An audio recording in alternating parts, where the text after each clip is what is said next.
Dobrý deň. Chcel by som sa vám všetkým poďakovať, ktorí ste si na mňa spomenuli v dnešný deň. Dobre, v poriadku, ja viem, Facebook to každému pripomenie, že kto, pokiaľ si dá to do profilu, že kedy má narodeniny. Ja si vážim vaše kontakty, kdekoľvek ste, či už ste na Slovensku, alebo kdekoľvek inde po svete. A bolo to presne 40 rokov dozadu, čo som sa narodil, ale chcem zdôrazniť, že je to iba číslo.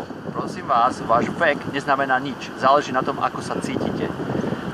Bolo to asi 12, 13, neviem, rokov dozadu, kedy som si povedal, že som zastavil svoj vek na 25, čiže mám 25. A záleží, ako sa cítite. To je dôležité. Čiže stanovte si aj vy, myslíte na to, že všetko záleží len na tom, ako sa cítite. To číslo neznamená absolútne nič.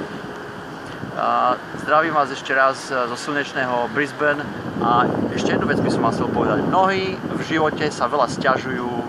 Samozrejme, máme všetci nejaké výzvy a problémy, ktoré riešime dennodenne, ale myslíte na to, že nemáte korene. Nie ste strom, ktorý má zapustené korene.